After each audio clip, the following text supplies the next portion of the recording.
भावों का ब्रह्म कमल आभाव की दुर्गम पहाड़ियों पर खिलता है। प्रभु की अनुकंपा और साधना से गंतव्य की प्राप्ति भक्त व भक्ति की कठिन परीक्षा के उपरांत ही होती है। जो वस्तु व गंतव्य जितना महत्वपूर्ण और जितना दूर होगा, उसकी प्राप्ति में उतने ही अधिक समय, परिश्रम, धैर्य और साधना की आवश्यकता होगी।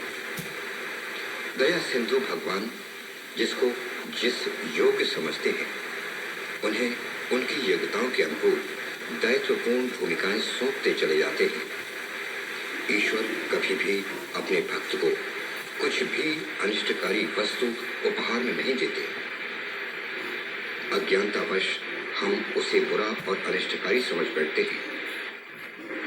जीवन में निर्मलता, मन, कर्म और सोच की पवित्रता हमें ईश्वर की दया और कृपा के निकट लाती है, जबकि मन की चालाकी, विचार की अपवित्रता और दूसरों के प्रति रचे गए षड्यंत्रों का मकड़जाल हमें अपने मार्ग में मिलने वाली सफलताओं से वंचित करता है। यदि पर्याप्त प्रयासों के बावजूद सफलता नहीं मिल रही है, तो निश्चित जानिए कहीं न कहीं आपके विचार, आपके कर्म और सोच में अपवित्रता है। हम जितना प्रयास दूसरों के असफल होने के लिए करते हैं, हमारी सफलताएं हमसे दूर होती जाती हैं। मनुष्य के पास जो आज उसका वर्तमान उपस्थित है, वो उसके अतीत के कर्मों की पूंजी है। आज का कर्म भविष्य की पूंजी होगी। हम आने वाले कल में सुखी रहना चाहते हैं या दुखी, ये सोचकर अगर हम अपने कार्यों, सोच और वाणी की दिशा का निर्धारण करें, तो जीवन में कभी भी पश्चाताप, दुख और पीड़ा का अनुभव नहीं होगा। जिसके जीवन के कर्म और लक्ष्य की नींव झूठ पर आधारित हो, तो उसकी जीवन छोरी में ईश्वर असफलता, दुख, आपदा और कष्ट के अलावा भला डाल ही क्या सकते हैं। ईश्वर हमेशा हमें हमारे कर्मों की बोई हुई फसल का ही पारिश्रमिक, अवसर और जीवन के उपहार के रूप में लौटाते हैं।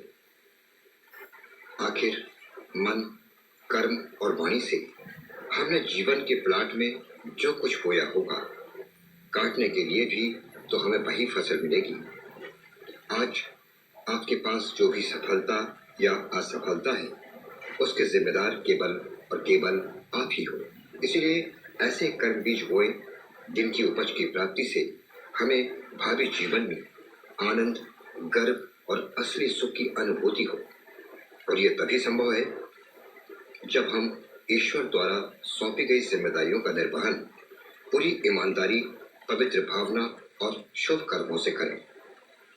हमारे देश में संत विनोबा भावे, स्वामी विवेकानंद, महात्मा गांधी जैसे अनेक लोग हुए जिन्होंने सत्कर्म करके ईमानदारी और पवित्र भावना से शुभ कर्म किए, और वो आज दुनिया में अमर है। क्यों ना हम अपने कर्मों पर विचार करें और ऐसे सत्कर्म करें जो दूसरों के लिए भी सुखदायी हो और हमारे आने वाले भविष्य के लिए भी सुखदायी हो।